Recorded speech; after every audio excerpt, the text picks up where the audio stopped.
years ago. When was that? My sister was probably 2020, maybe, I think. How blurs together. That was like my college years, man. I was just trying to survive. Right. I feel you. That's a water for you also. Dude, you guys rock. Way to go. 10 out of 10. So, I guess I can...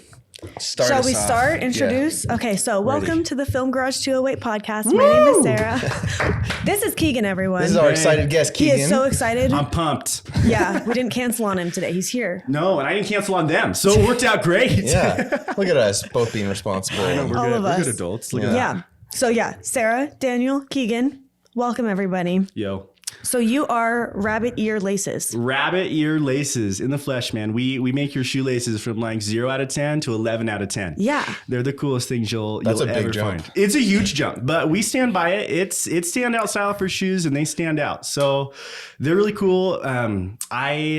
I've always done a lot of stuff in formal settings. So I did speech and debate in high school. I was like the biggest dork nerd ever. Yes. And all I did was wear like these dress shoes. You were ahead of the game. I was ahead of the game, and I was like walking around with my cute Dress shoes with the dress outfit or just the dress shoes? I mixed it up. So sometimes I would just have the shoes on, and then I'd throw the suit on too. But I did a lot of high school days in a suit and tie with some dress shoes. Wow. It was wild. I had this like really spiffy briefcase. Stop. I'm not even kidding. It was like a full-grown adult. Oh, Adult. I'll take Adult. it. I don't know if we'll go. I don't even know what that was. Not adult, an adult. An adult, exactly. So I've always Can't had talk this affinity for dress shoes, and then I'm super into the Church of Jesus Christ. So I served a mission. Okay. Wore dress Where'd you shoes. serve?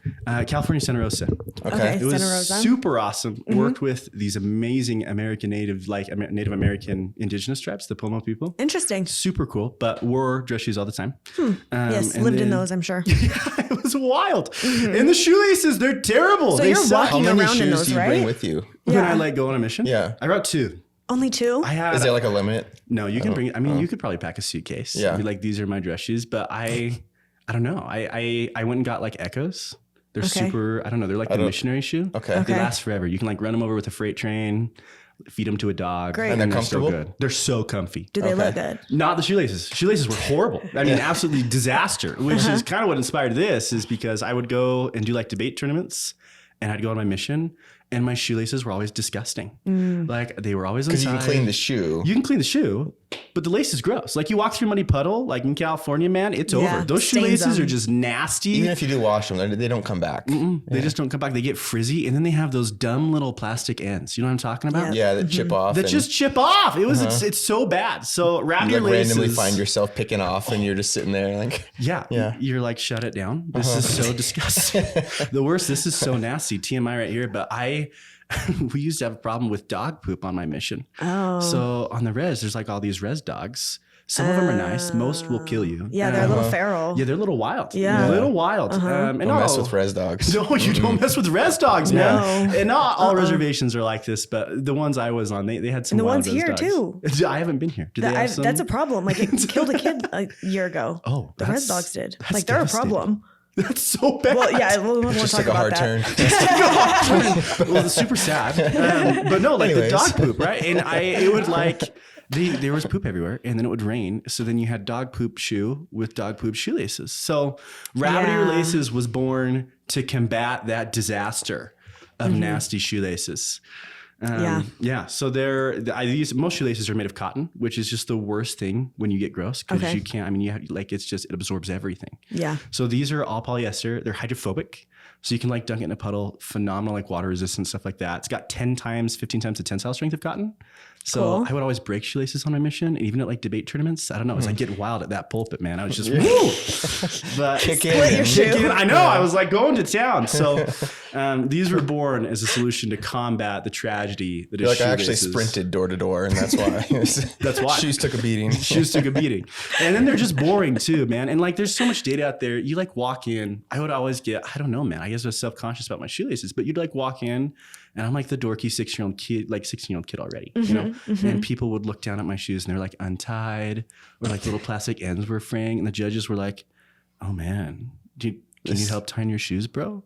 And I'm like, I'm 16. I can tie them. The Did laces are someone just actually terrible. ask you that? Yeah, it was multiple times. No. They just assume like if you're like, I don't know, 15, 16, you have a like untied shoes, something must be wrong. And I would say, let me look at your shoes, buddy. I know. Let's see your laces. Let's see your laces. So anyway, and that's the other thing too. These I took a ton of time and research to figure out like the optimal length for a shoe. The length. Because you get dress Take shoes. us through that. Yeah.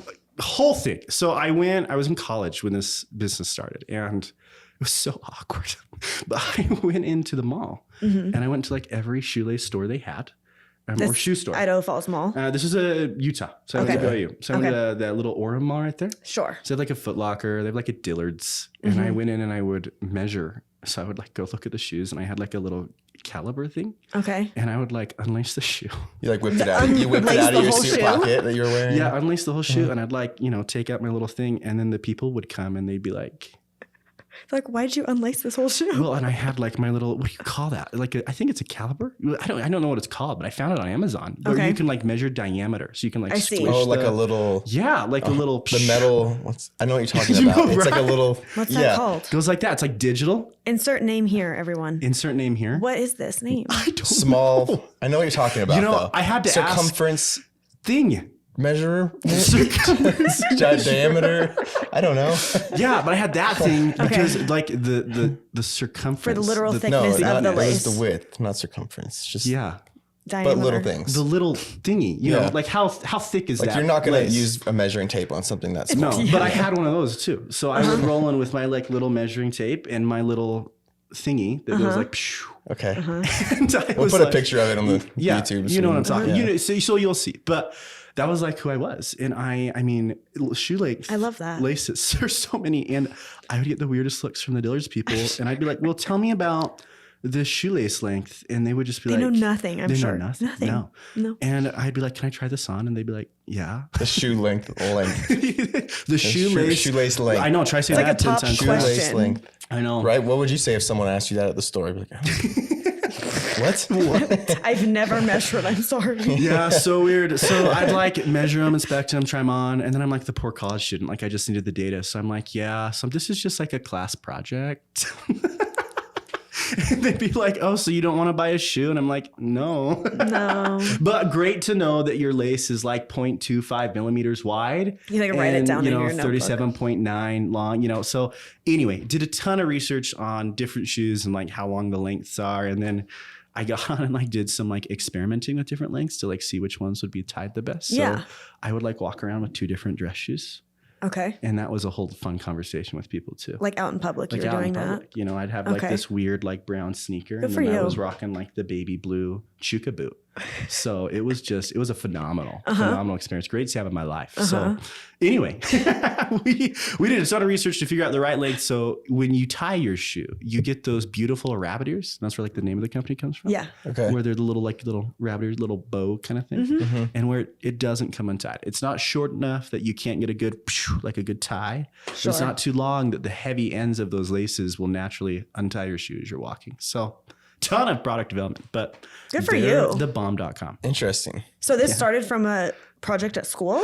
Yeah. So the whole story is I studied entrepreneurship in college. Cool. And there are these really cool e-commerce classes. That's where I fell in love with e-commerce. That's awesome. It was they offered that. It was amazing. BYU, and Cosmo and I had some beef, man. Like I loved my core awesome classes. Interior design, like 102, I thought that class was going to kill me, my heart and soul. Like that was fierce. And then I took like an economics class. That was Econ's hard. Oh, that was like rocket science. Yeah. And then, I took this super wild poli-sci class. There were some times where you chose some interesting classes. They're generals. You have to like take them. That interior design is a general class. So it was art. So I could either take like pottery or art history or interior design. Sure. I think I did an art history class. Oh, and I thought about mine was, yeah. Mine was like Celt history. So random class. Yeah. Random class. To fill it in. And I thought interior design would be kind of like, chill, sit on some couches, evaluate. Yeah. No, it was ferocious. So Cosmo and I had some beef. I ate a lot of mint brownies, made me feel a little bit better. But I did love my entrepreneurship core. Anyway, long story short, I digress. But they had a class where you could go in and learn how to start an online business. So they would bring in some people who had started successful ones. And there was one class where we actually made one in the class. Cool. And I started a business called Never Knotted. And it was shoelaces. It was just kind of like drop shipping. So I was a salesperson for a Chinese company, basically. And they were these super crappy shoelaces that you could like screw together. So you didn't have to tie them. Yeah. So they had like little screws. That's kind of a fun idea. Super interesting, right? I've never seen that. Yeah, they're really lame in a lot of ways. They seem like it. The Never Knotted does no longer exist, but from that was born some inspiration. You know, people loved the Chinese company that did it, that I was like selling for. I like made a little website, pretended to be like a shoelace guy, but I pretended I was. You were a shoelace guy. I bought them from China and sold them. These are not made. We've upgraded substantially. But what people loved the most about them was not that they were screwy, you know, that you could screw them, but the colors.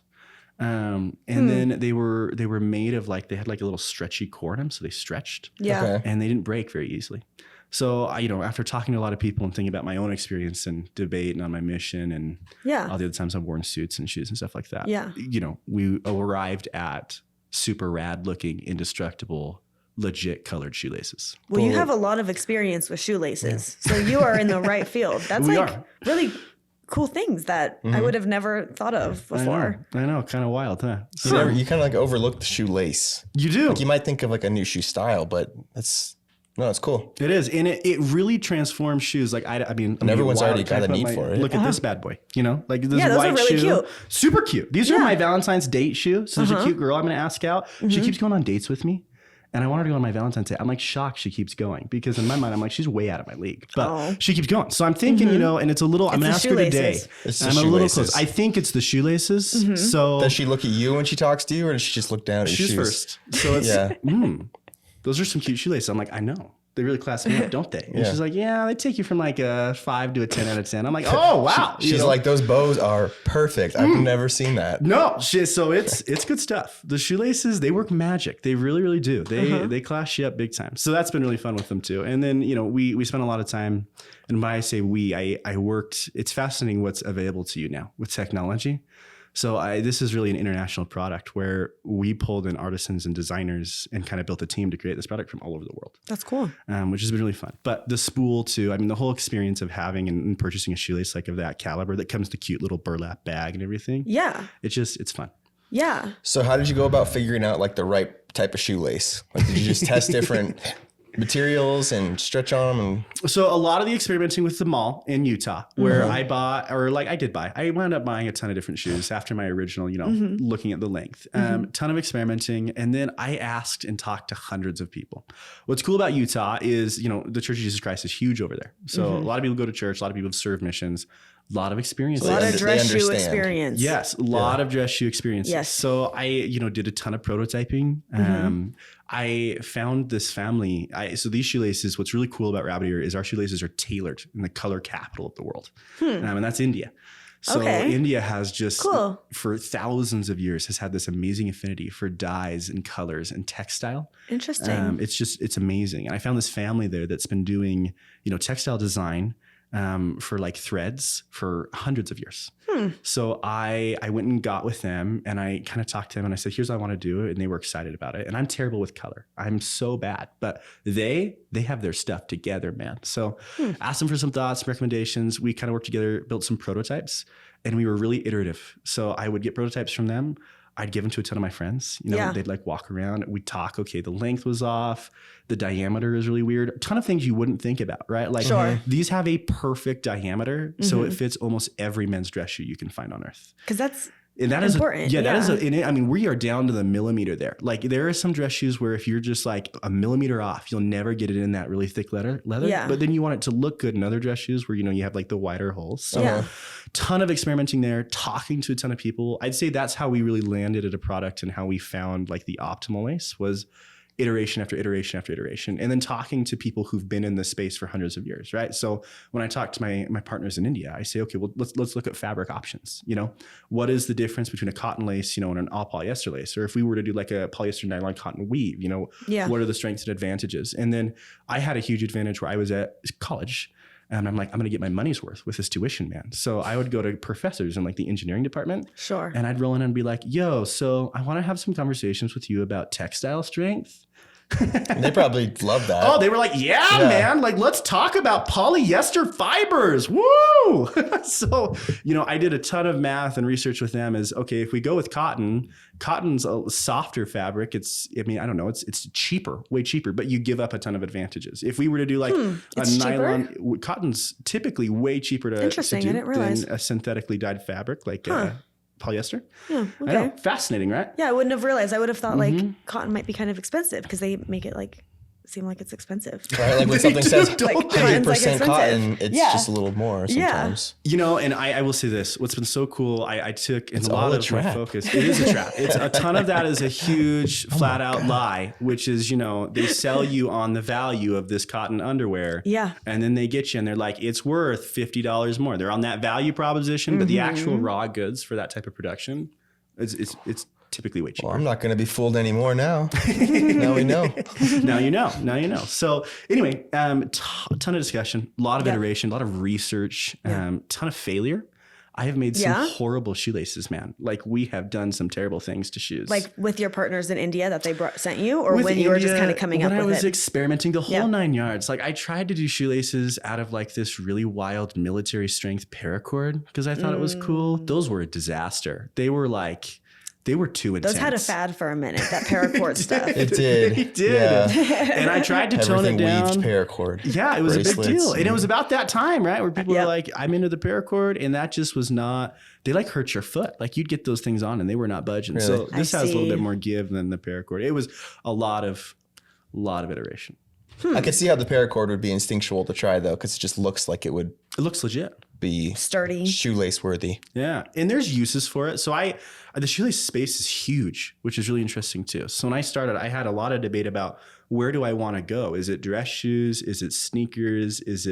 Athletic wear is its own whole game. I mean, boot wear. There's so many different That's true. I avenues. guess like flat laces and Yeah. yeah. And there's so many different designs. So there's like oval style laces, and these are rounds is what they're called. I mean, it's almost a perfect circle. They have a little bit of like, and this is another research thing, they have a little bit of like an oval shape because it helps with keeping them tight. But Okay. I don't know. So we did a lot of research. The paracord's great for like work boots, awesome there, but not for dress shoes. And I landed in the dress shoe space because a lot of the shoelace space right now is saturated with the sneaker game.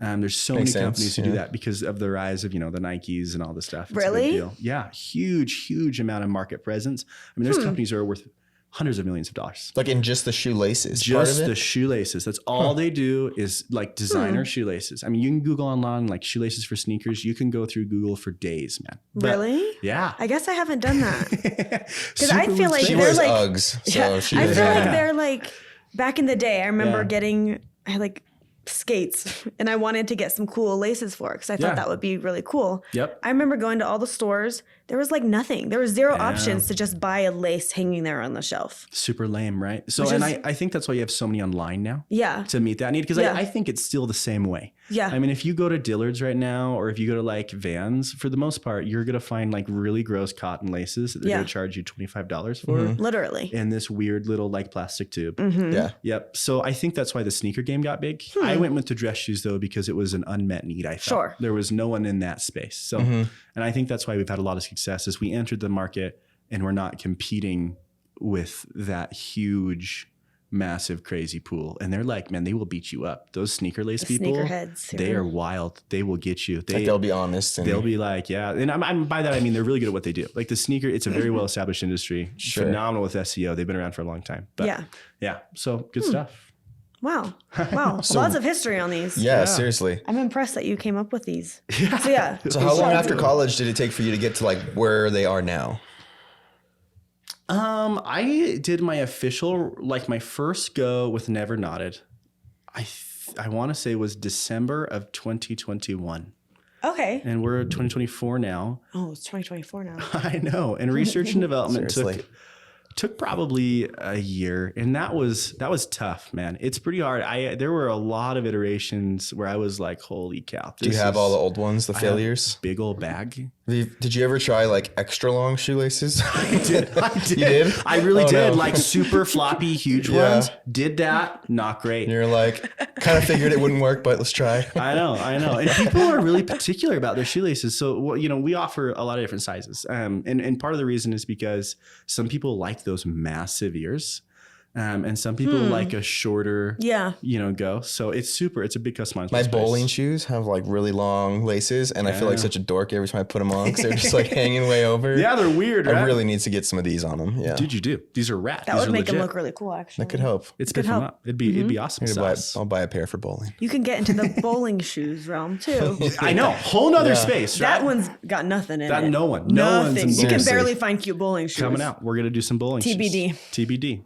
But anyway, it probably took, it was, Never Nodded kind of was like done. That was cool. I made some money on that, and that was some seed funding for starting this, which was exciting. But I think it was probably, we really started going this last year, 2023. Okay. I'm going to run with like Q4 of 2023 was really good. Yeah. And we'd done a lot of experimenting and design before that. We started probably officially selling. We did some soft launches in online.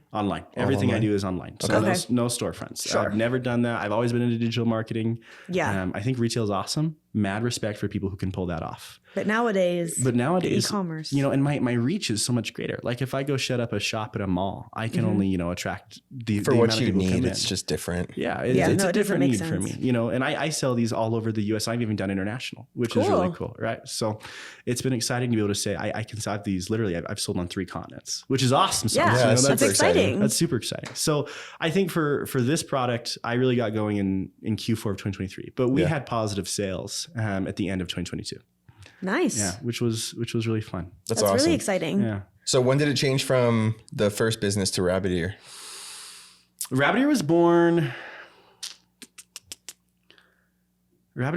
probably 6 months after Never Nodded. I have to go look at the math now. I want to say Never Nodded wrapped up and shut shop December 2021. I think that was the day. I'm getting mixed if it was 2021, 2022, but we were selling at the end of 2022. Did you shut that down because you knew you were going to be moving towards this, or were you just like, it's enough? Well, drop shipping is really weird. I think there's a lot of hype, and I kind of got sucked into it with that class with drop shipping where, and there was some hype a couple of years back. Really the biggest hype with drop shipping, I'd say, was like 5 years ago, where you could say, there's a Chinese company. I can go be a salesperson for this company, build my own website with my own brand, but be selling their product. Yeah. The problem with that market space is you're competing on price, which is a terrible place to be in. Because one, you're competing against the supplier. You'll never be able to outprice the supplier. Right. And then two, anyone else and their cat can come, and no offense to cats, I love those. Yeah. I'm sure they're great people. Pets. Moving on from that. But the problem with drop shipping is you reach a point where you can attract so many people, but if you get big enough, you start competing with your supplier, or you start competing with others who can do the exact same thing. The same exact item. Right. Yeah. So you're in a marketplace where you hit like an equilibrium where you can only sell X amount of product at this price, and then you're no longer competitive. There's only so many customers you can attract, right? And then it's a matter of like a race to find the next best thing, and then you're just always like, well, and you get price competitive. So if I have a competitor, I mean, let's say there's 8 people who find this cool drop shipping niche, and the benefit you have as a drop shipper is you're saying I can outmarket this Chinese firm. I know the American or whatever space I'm in better than they do. Maybe they're not interested. So I can be a better salesperson in this space than they will be. Yeah. So, you get to a point though where let's say there's other people, and then to compete with everyone, you just all wind up dropping your prices over and over and over again until you hit this market equilibrium where no one's profitable. And that's what I ran into with Never Nodded, is I could scale it to a point, but then the issue was it was no longer sustainable. And then it also just didn't fit the need, So with Never Nodded, it was... the Chinese firm, they'd done something cool. It was like a fun play stretchy lace, and I sold some, but it wasn't exactly what the product or the space needed. So I shut doors on Never Nodded. And then about 6 months later, 8 probably, I had my first round from my Indian friends. Nice. That was pretty quick. That was super fast. So it was, and we moved quickly. So I think there's a lot of misconception too with international sourcing. I got on the phone and I just started cold calling people. Okay, literally calling. I have like a WhatsApp. Yeah. And I just literally be like, I hope you speak English. If you don't, I have Google Translate, and I'm going to say what I can, or we can text and translate back and forth. But I started calling around different people in India and just asking like, hey, tell me. And these little supply chains are very well connected. They all know each other. I mean, there are really not that many shoelace textile capable manufacturers at that level, right? Sure. So I started cold calling, and I'm like, hey, I want to create a product that isn't on the market.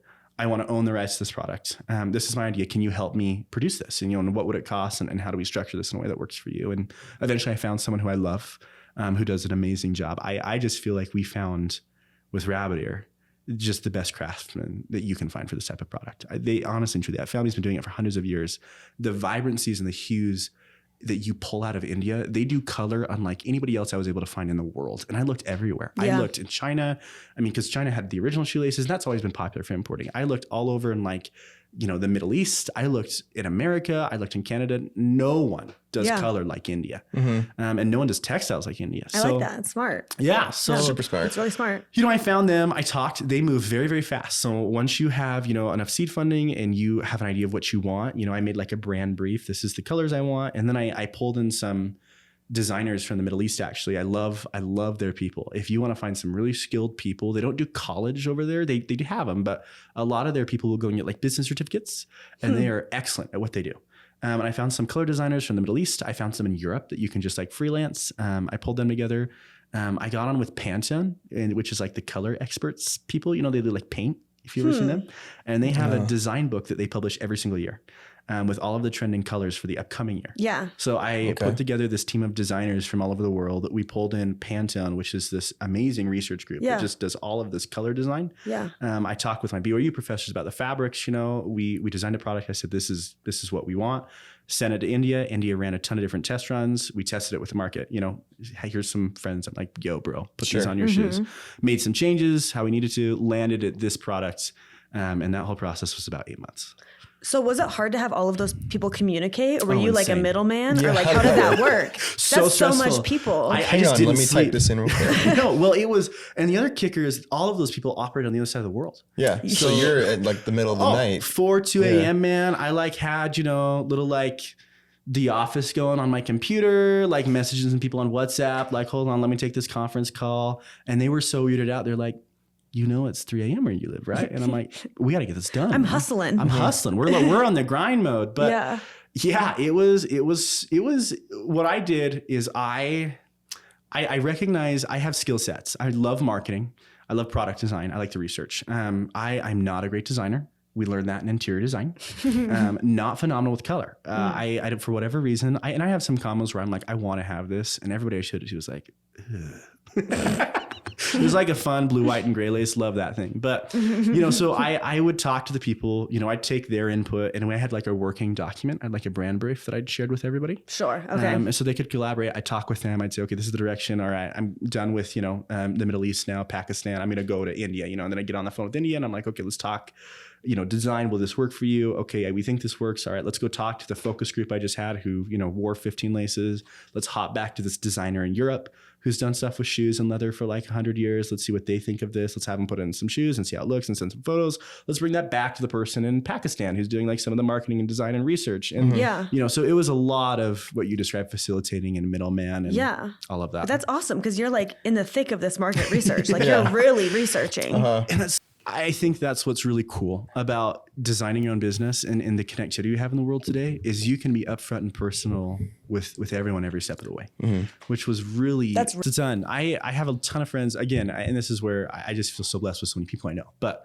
I leverage, being at BYU, a lot of missionaries, different cultural experience where you could bring them in and they could do some translation for you. And then Google Translate, there's some, when I'm like, and color is so fascinating because you get down to shades and tones and exact hues and RBG and CMYK and how's this value look? Because, you do something digitally, but how does that translate to actually sourcing and producing that color in India? Yeah. And again, I feel India's, I can't tell you how big of an advantage that was for us just because of the depth and breadth of color capability they have there. So smart. Probably opened your eyes. Oh, it's nuts. Bro, did they just have like a book or a palette they sent you with all the how we did fabrics? Is we pulled Pantone. Pantone is like the color people of the world. And they have codes that are international. So most of the world operates off of a Pantone color code. So I can tell somebody in Pakistan, okay, we like this color code that is C-YM4769, right? And they can get that. And then we can send this to India. And then India, they have a team there that I was working with. They would take that to the open market. and they would say, okay, well, here are the dyes we can find to produce this color in this way. Cool. And then we would dye that onto the textile, because there's a little bit of variance too when you actually see the color online, and then you go and you source the color and the actual raw dye, and then you translate that color into a textile. There's variation that occurs there, right? So we'd look at that and make sure we were right. But a ton of research and development went into the color. Now I'm just even thinking about this. I'm cool. so impressed because these are like wound together then. So you had to do like multiple colors. Yep. Combine them together. I was shocked when we did the product photos for these. Just every time we'd pull out a new one to take a photo of, it was just like, what is this? It was like almost like colors I hadn't seen before. Yeah. So beautiful. Yeah. Like really bright, vibrant colors like you were talking about. They're like Super colors fun. you'd see on like animals, like forest frogs or something, just like they're like bright and pop. Like that green one, the green and red one. Oh, yeah. That one. That's a good one. No, I'm with you. And it was, exactly what you say. It's, and we, inspired by nature. Ton of the laces, I thought of things that I liked. I love green. Huge fan of like islands. I got a brother who loves camo. So, we definitely use nature as inspiration for a lot of those. But yeah, and then, the packaging is a whole nother game. So the shoelace is one part. And then the other thing that drove me nuts, we talked about this, was the plastic aglets that you pick at forever. And they're so terrible. So what's really unique about our shoelace is we've designed a way, and this is so fun in the shoelace space, but most shoelace designers cannot find the optimal way to put an aglet, like a metal aglet end cap at the end of a shoelace, where it'll still fit through. Do it. Go to town. To fit through the lace? To still fit through like a men's like shoe hole, like the little shoe holes in your shoes. So we did some really fun engineering where we were able to compress that down and get the right size, where you can still get that metal aglet through most men's dress shoes, if not all. I haven't found one yet that we can't get it through. So again, this is where like the measurement, where I have my little like very thing. important. So it's a big deal. So we did that design, and then after you do all that, right, there's product and packaging, and I wanted this to feel different. Yeah. I didn't want you to be like, okay, I went to Dillard's and here's my dumb plastic packaging with my dumb cotton shoelace. It's so gross. So we went to town with, the spool. And when you go back to textiles and history, how they like, rolled things and stuff like that. We took inspiration from, thousands of years ago. What were they doing with twine and what were they doing with silk and all of that? And we went back to that with the cool wood spool. We threw our stamp on there and gave it the fun little vintage look. And then, this was a total nightmare. I thought I was so in love with India with the color. I was like, we're going to do India for the packaging. And I did some things with India, and they tried so hard. It just wasn't what we wanted. So after all of this research and design, and I'd actually ordered a ton. We were at a point where I was like, okay, I'd see the samples of the packaging. I'm like, I think this is going to work. And we brought them to the United States, and we had a ton there, and we got the packaging, and we're like, this is not going to work anymore. Not the spool, something else. Or the So bag. we used to put those in a little like box. So the spools used to come in like a gray Rabbit Ear Laces box. Okay. And it just didn't have the feel we wanted to. Everything comes in a box. So we wanted to be different than that. Okay. And then this has a very organic feel. The color and the metal and the wood. It just feels nice. Yeah, it feels nice, right? You open that and you're like, hot dog. This is some good stuff. Yeah. I don't think I ever thought about like taking care of my shoelaces before more than I ever would have if they were on rolls like that, like on spools. I like it. It's wild. And that was some of the feedback we got from customers was, I have my shoelace and it's such a bougie, nice lace. Yeah, I love this bad boy. Like I could see having a row of those like propped up somewhere in the room where it's like easy and convenient to just choose. And I've never once thought about changing my shoelaces to fit an outfit, but like, right. And it's a big deal. No, it's cool. It's rad. Yeah. So, we went back and I actually, this is where I did go to China. The packaging. You went? Sorry, by when I suppose I mean contact. And this is what's cool about the world today is with all the technology we have, I can like be there virtually. I have like, just had to clarify. The cute little, got on a flight. I got you. I follow. I have like the 4K display in China. When you work with these people, the families have been doing this for generations. They do such a good job. So, I toured the factory where the shoelaces were produced. I went to the markets with like my contacts in India, like via, Zoom. That's so cool though. Super rad. But I found a family in China who's been producing like jute and burlap bags and velvet. Like they work with those natural fibers again for centuries. Like it's all they've done for hundreds of years. So I went to them and everything that you see with the packaging is handmade. So originally we had, done like machine process, like the cardboard boxes, and it just wasn't working. So we went and we found, again, artisan designers somewhere in the world who specialize in a craft. And we took our shoelaces with the color and the spool from India, which is, they do amazing there. We found the best packagers on the planet we could find. And then we put this all together into a product that's just awesome. So how does it work once you get all of the pieces? So did you assemble it, or who assembled all this? What happened? Great question. Great question.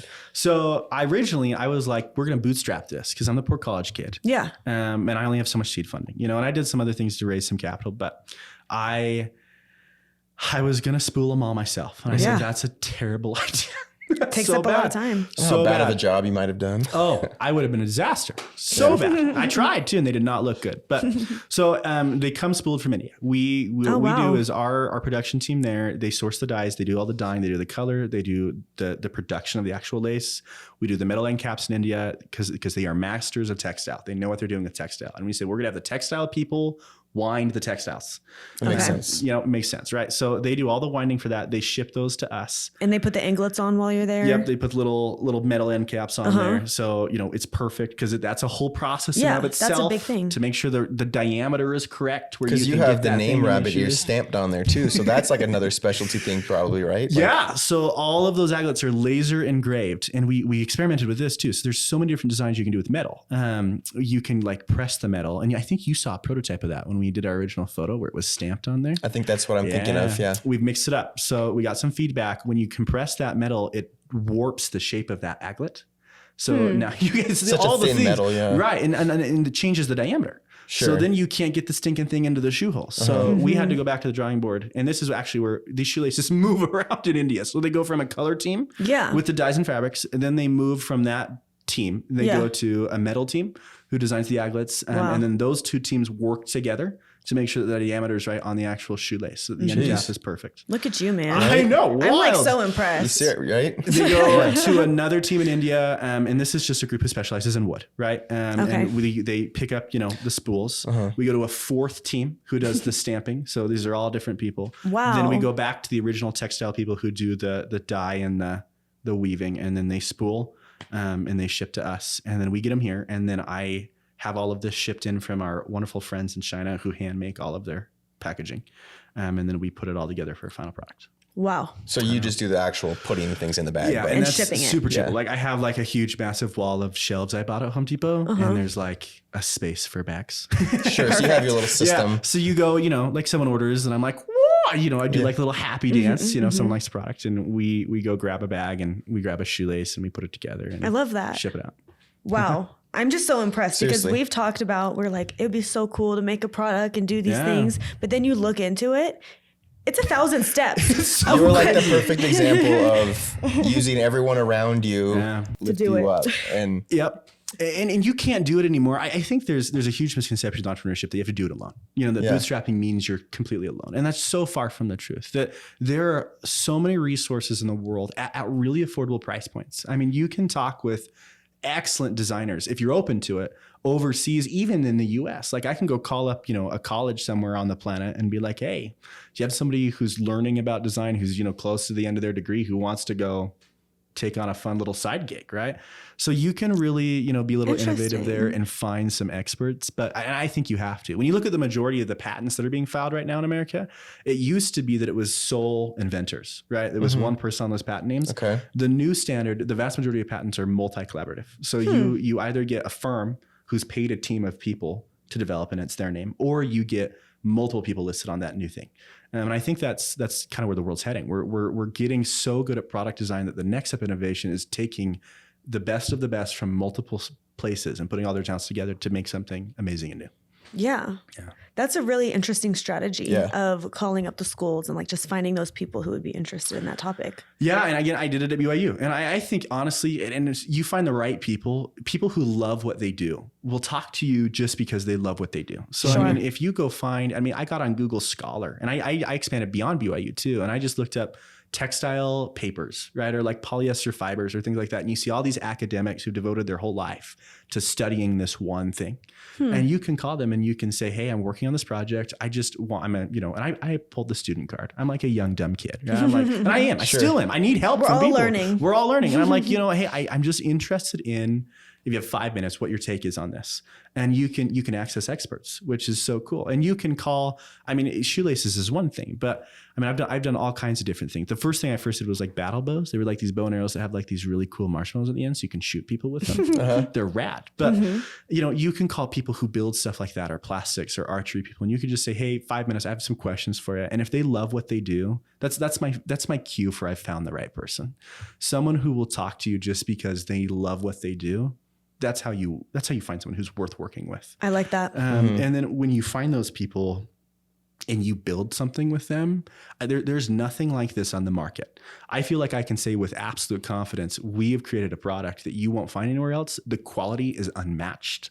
It is truly a one-of-a-kind, unique, amazing product with the best of the best, the hands of the best on this. When you make something like that, all of a sudden I moved away from the dropship market space, which is competition on price, into value, right? And when you're in a place where you're competing on value, I mean, the world is limitless, right? Pricing changes, the way you think about marketing, the way you think about, I mean, everything from the ground up. You can control the conversation so much easier because they can't just keep coming back to price. Yeah, way more. It's about value. No, I love that. It's about what is it worth to you to completely transform the way you look. What is it worth to you to wear a product that just, I mean, it takes your shoes from a 0 out of 10 with the nasty dog poop shoelaces to a 10 out of 10 that's been touched by artisans around the planet, right? What is that worth? And that is a fun conversation to have. That was really cool. Yeah. So I guess going into that, what has been your marketing campaign with this? What have you been doing? So what's been really cool about the shoelaces is, and again, I like to play in the fringe. So I'm all about find markets that haven't been tapped into yet and work with people who have a need that hasn't been met. When you show this to the right customer, it sells itself. Right. Sure. And the conversation isn't what it's cost. It's I want to give you money to have this. Yeah. Well, and even your cost is not like it's competitive. Oh, super competitive. So we were really on the board there too. Yeah. We'll have to talk about that also. I know. Probably it's a big deal. But marketing for me, we've done a lot of different things. What I found to be the most successful is I'm really big with ROAS. So when I spend marketing dollars, you can go wrong fast. I'm about return on ad spend. And the formula I have for that is, what do I put my money into that's going to give me the biggest reach with the most engagement for that reach, right? So some niches that I've found that have worked well for me is LDS Living. We just did a ton of stuff with them. I was in their emails. I'm in LDS Living this month. There you go. You know, right? For January, February. I did some stuff with their website design. So we partnered with them. We did some cool collaborations. Okay. Is that it's like a website or like a magazine? And LDS Living is a brand. So they have a website, which is like blogs and posts. They have an email subscriber list. And they have X amount of subscribers. I don't remember the exact number. I'd have to look at the stats. And then they have a magazine that they publish every year. Is that local to IF? So area? International. They target.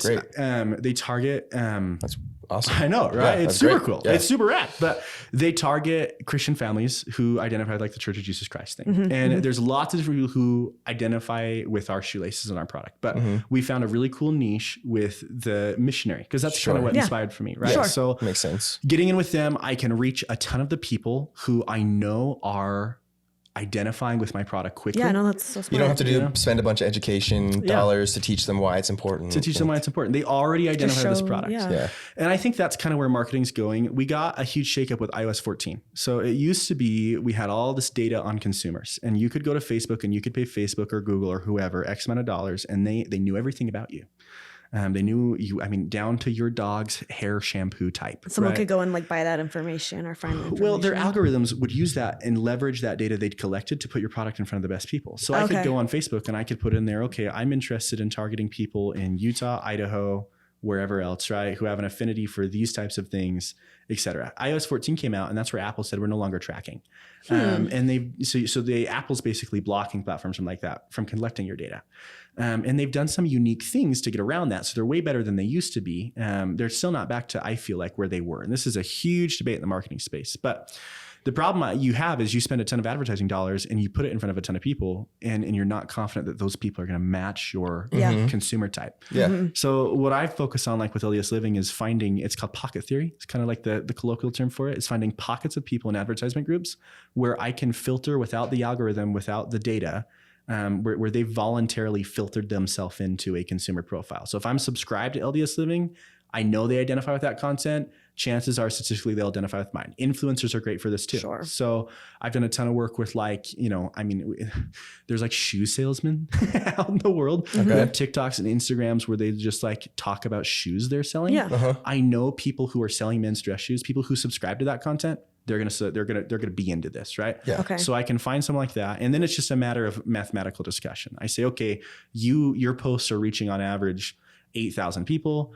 Of the 8,000 people, you know, 7% of them are engaging. So they're liking, they're hearting, they're subscribing, they're whatever. Yeah. If we assume that we can drive X amount of percent of those people to a purchase, here's my profit. Here's what I can afford to pay you. I'm really transparent.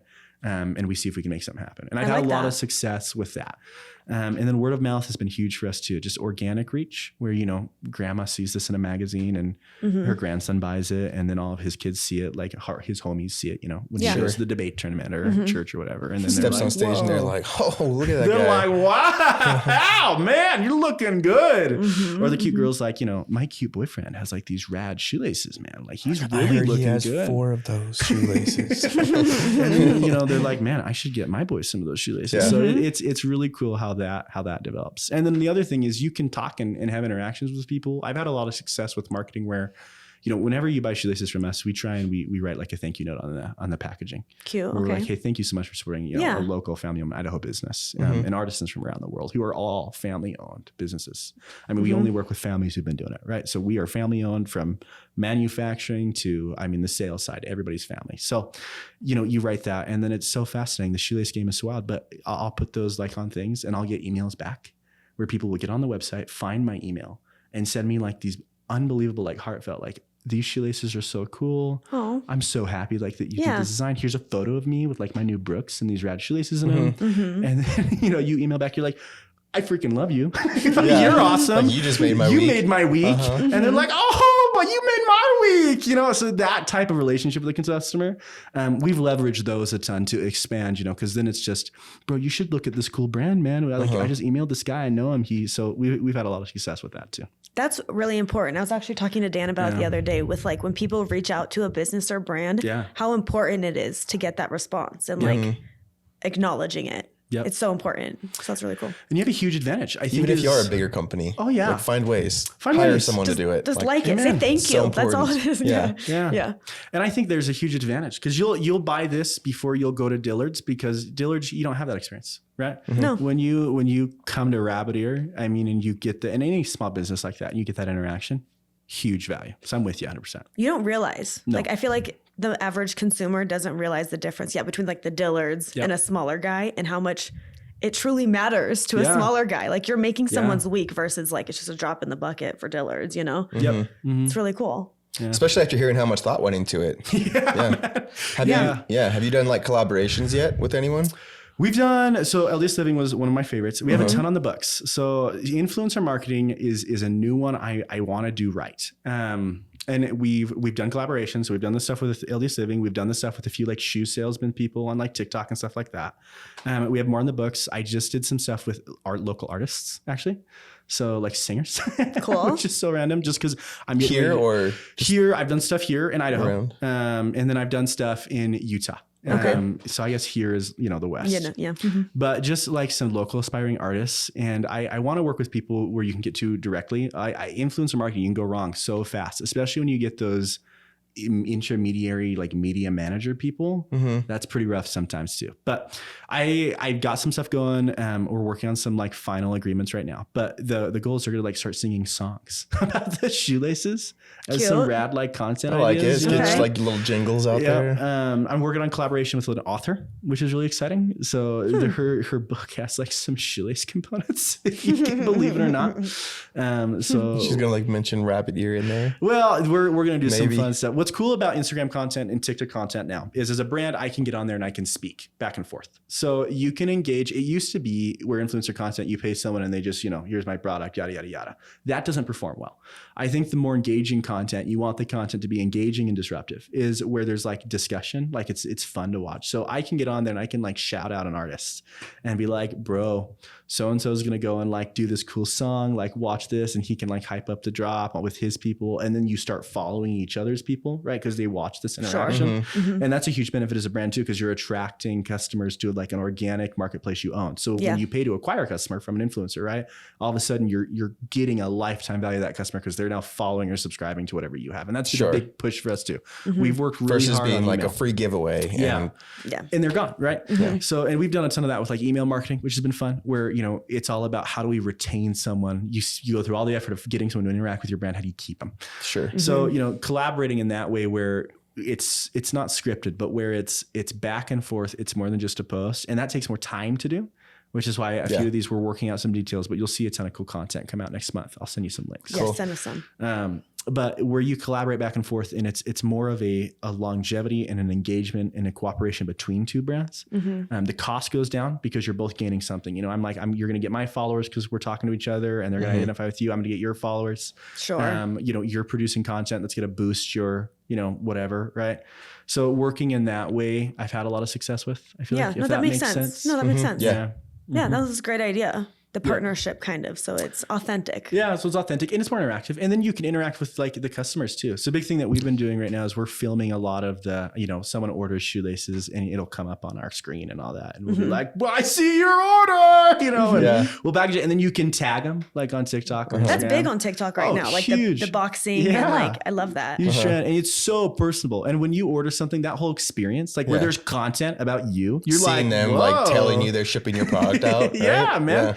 And then you can nice blend all of that into influencer marketing too, right? So, I mean, I just worked with an artist. One thing you're seeing, I'm surprised, but they're singing a song about somebody who orders something, you know, right? So all of a sudden there's a whole content about your order and they have to opt in. Like we don't just go, you know, mess with people, but surprise, you're viral on TikTok now, man, right? But anyway, whether you like it or not. Whether you like it or not. So anyway, fun stuff like that. Influencer marketing was fun. That's really cool. Okay, I want to talk about your pricing now too. Okay, go to town. How did you decide on that? So I came from the entrepreneurship background at BYU. The best classes I took there were on product pricing. So interesting. Demand. Best ones, hand down. Specific class on just product pricing? I took a 400 level class on how to price products. Awesome. Wow, educate us. I know, wild, Please. right? A whole thing. But there's a math to this. I really feel strongly about that. And there's a math and there's a process. So to the process. Yeah. Pricing a product, you want to get away from the price competitive space. That's my personal belief. There's math where you can succeed there. Walmart and Target are an example, right? Where they compete on price all day long. And part of the way that they've done that is they price match each other, right? And there's a whole discussion on why that exists, you know, and you have like a demand curve. So, and a supply, right? So you have like the demand and you have the supply. Walmart and Target have very strategically priced products where both of them make money, but they're both competitive with each other, if that makes sense. The problem with that marketplace is eventually what happens is product price just gets driven down to either where you have to be doing such volume to be competitive with your competitors. And it's so hard for a small business to operate in that way. So we can't operate that way as a small business. Never last. So I'm an advocate of operating in a value competitive marketplace, which is you are selling value. Your proposition is value. Your value is not price. I like that. It is what does your product do or provide someone? And then what is that worth to someone? So before Rabbit Ear we ever went live, we had a lot of confidence we were going to be profitable because I took this product in multiple iterations and I went to, hundreds of people and I started recording, okay, how many of these products would you buy and at what price point? So if this was listed at $5, how many would you buy? And we would take that data stat down. If this was listed at $100, how many would you buy? And it's different between, I'm getting wild here, but between like a durable and a non-durable good. So a durable good is something that somebody purchases once. Think like a car, right? They're not going to purchase multiple. It's going to last them for a long, long time. It's a durable good. You acquire that customer once and they're done. A non-durable good is like a toothbrush. Which is you're going to purchase over and over. You have a consistent need. And we like to think of the shoelaces like that their designs are changing, shoes are changing. You're going to want multiple.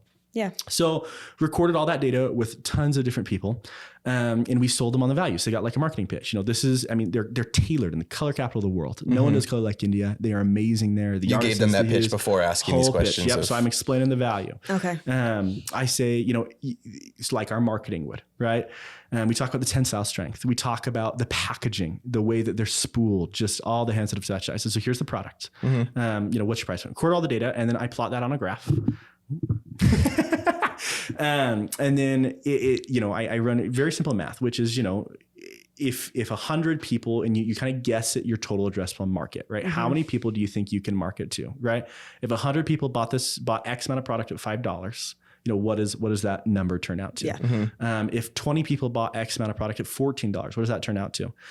You find that point on the graph where you have the most profit. And that's where you price. And then you take that number and you check it with your fixed and variable costs. So I knew with a ton of confidence going in, okay, what is my production cost going to be? Yeah. What is my shipping cost going to be? And there's always hidden costs you don't know about. You're like, shocker, you get your little packaging here and you're like, that ain't going to work. We're back. I mean, we're take a big bullet there, or I don't know, like surprise, your computer you were using and your printer lit on fire yesterday, or your kid spilled Heinz chocolate sauce over an entire box of shoelaces. As best as you can, right? You figure out what is your cost, and then you can project profitability based on that. So my pricing is going to hundreds of people. What would you buy? How many of this would you buy at what price point? Recording all the data, finding that place where, I'm the most competitive. And what's interesting about value brands is for Walmart and Target, they're interested in selling the most. For Rabbit Ear Laces and other brands like this, we're interested in selling at the right price point. So higher up on that demand curve, right? Because plenty of people would buy them at $2, but less people, like who is it the most valuable to? Leveraging that consumer base. And then we take that person, we say, okay, well, these are the people who identified with this number. Let's build a customer profile for them. And then let's market to that group. Did that make sense? No, that makes total sense. Did you find that your customer profile was pretty like all over the board? Because for shoelaces, it seems like it could be. And it can, and you can expand, right? Like there, you can look and there's a demand curve, right? So, you can say this customer group is willing to pay $14.99. And then you can say, okay, well, I'm capturing all of them. Can you expand and somehow convince the people who are willing to pay $10? There's a lot of discussion. That's a whole marketing game. But for mine, I found that there was some consistent data points. So surprisingly or not, I sell a ton of these to women who are like, there's no good gifts for men. I'm sick of buying men meat sticks, right? I'm so sick of it. So we sell a ton to women who are looking for good gifts for their sons, their husbands, I love their that. guy That's friends, smart. their life. Yeah. And they are willing to pay like the value of that to surprise their like guy friend. Yeah. To be like, guess what, man? It's not a meat stick or socks. It's shoelaces. No, I And love nice it. shoelaces at Nice, that. bougie, right? Yeah. So there's huge value for that. We sell a ton to male young professionals. Yeah. In really specific niches. So speech pathologists, if you can believe it or not, love these. I don't know what it is about speech pathology. They're all into them. I see it. So weird, right? Okay. I mean, but who would have guessed? But you can look at the data and you can build a consumer group. I sell tons of these to that crew, and that type of professional who's working with people, who's like in an office all day, and is in that space is expected to wear more professional wear, right? It's like a way maybe you can have a little bit of fun with your outfit. Yeah, and that's so valuable to them, right? Or maybe they're used to the shoelace thing where, like their clients come in and they've spent so much time to attract them. And they're like, wow, man, your shoelaces are in the dog poop shoelace, right? I can see you've stepped in a puddle. Do you need help tying your shoelace, right? Do you need help tying your shoelace? So there's like that component. And then they also identify with I want to have fun. Like these shoelaces, they spiff your life up, dude. You put these on and you're a whole new person, man. So like people walk in, they're like, wow, like, whoa, you're a cool dude, right? So I think that value for them, that interaction is worth way more. Sure. Even the way you talk about them right now makes me want to buy a pair. Bro, because they do. I when I put these on, it's like the experience is so legit. Like you walk into like buildings and people are like, look at you. And I'm like, yeah, I got the cool You're shoelaces. like, it's not just a basic white or black shoelace. No. We've got some color and dimension here. Yeah. We're classing it up. So Okay, so Best of luck. where is the future of rabbit ear laces for you? What do we see happening in the future? Rabbit Ear Laces, that's a great question. We're having a ton of success in the dress shoe space. Yeah. I'm always hesitant, and I'm young and dumb still, and I'm learning. But what I've noticed in the shoelace space is you can really pollute a catalog really, really fast.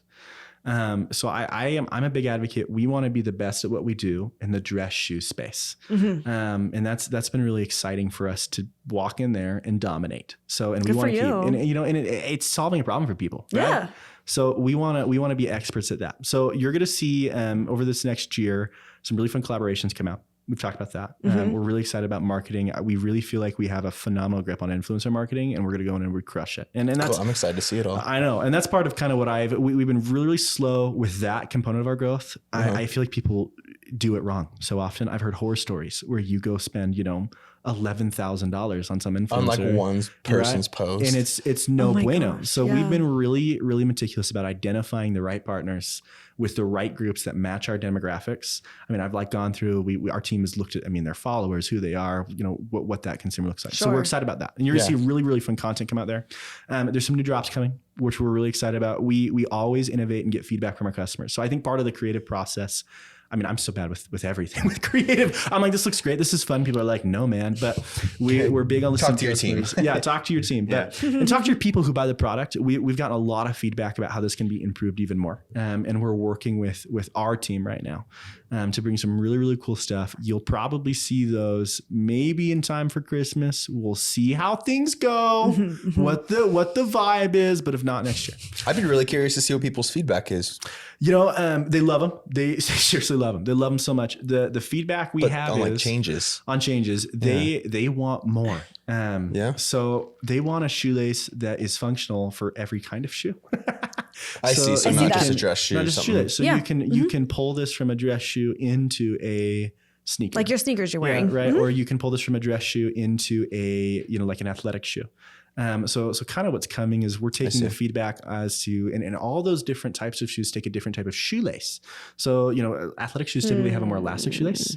With that really, really, you'll see them like kind of flat oval shape. Yeah. Because you want some give. When you're like on a tennis court or something, you don't want your foot. If you jump up, you want your foot to be able to kind of come out of that shoe and give you that momentum. So there's 100 different things, right? But we're working right now with our partners to still be in the dress shoe space, but take a shoelace that works for dress shoes, but is workable and has the same functionality into an athletic shoe, into a, other types of. That's got to be really tough. Super hard. Because athletic shoes and all that, bigger laces, bigger holes, and so many different factors. So we're working with some really cool fabrics. Again, genius people who are helping our team here design a shoelace that we think will be able to meet needs at that level. Yeah. Which is going to be like, whoa! So we are pumped. And the other thing, I guess, sneak peek, one that is just such a unique lace. I don't think they'll ever be cross compatible, but I've done a ton of work with the fishing and the hunting group. Okay. Their shoelaces are really sad. I'm sure. Really sad. And we've found some similarities to people who buy our shoelaces. The same as like a work boot. Different. And that's what I thought. I thought the need would be very similar to a work boot, but the purpose and function is different. So if I'm in the river in Idaho, right, in my Sims waders, that shoelace has an entirely different set of needs than someone who's working like in construction, right? And it's been fascinating to hear how, what we'll get is people will love this shoelace so much, and we'll get emails and they're like, I wish you could solve this problem for this task.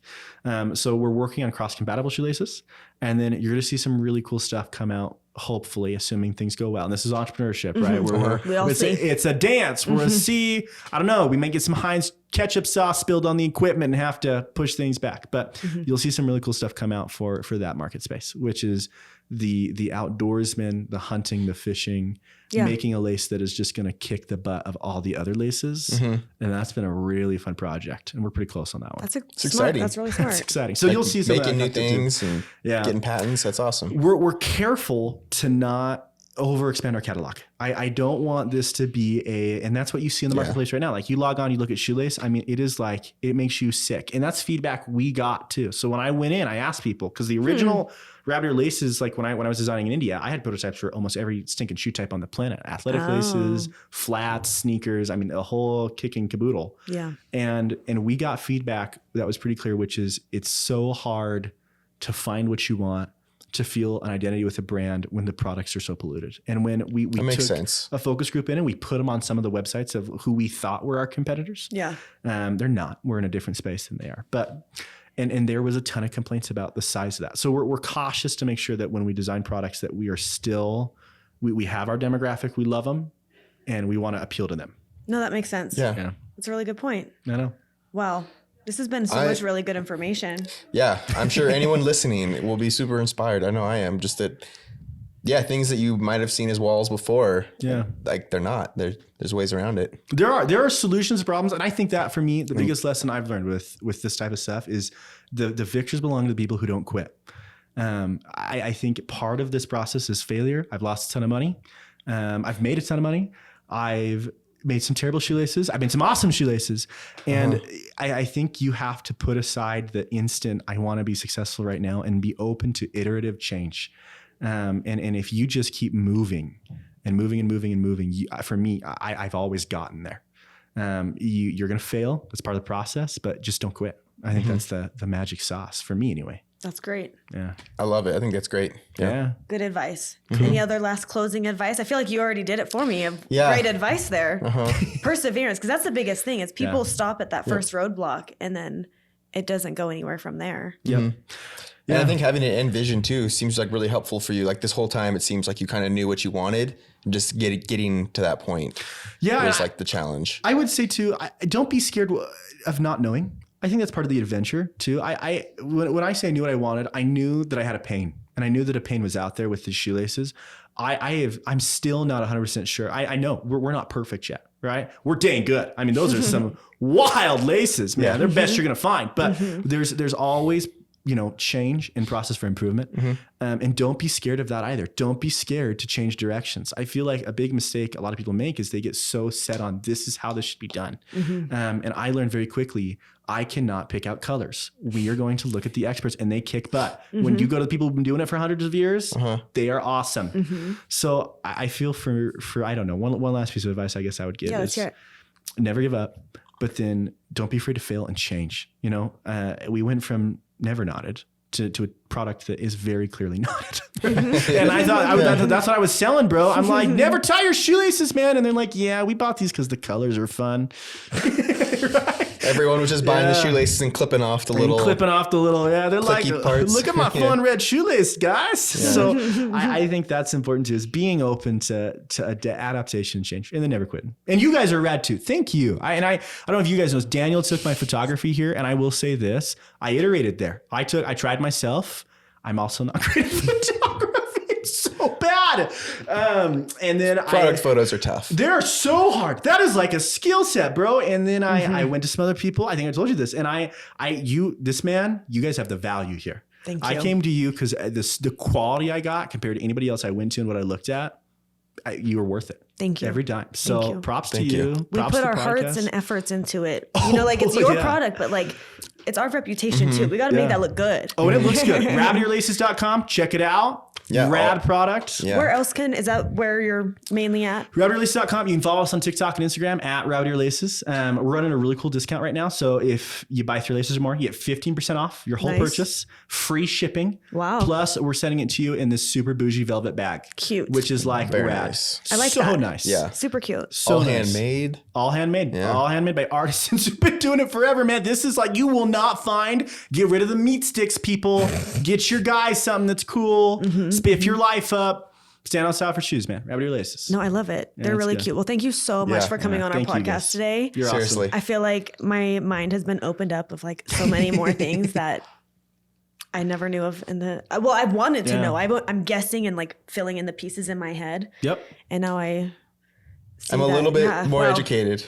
Yeah. And a little bit more confused, but a little bit more inspired. Same way. That's how I feel a every lot day more too. inspired. Yeah, I got you. We're still figuring it out. Okay, so everyone go check them out. Buy some rabbit ear laces. Make sure and follow and subscribe to our podcast. Please and thank you. Please. Yeah. Please subscribe and follow. I think Please. that is it for us. Yeah, that's it. Okay. Bye, Thanks, everyone. Keegan. Hasta luego. Thank you.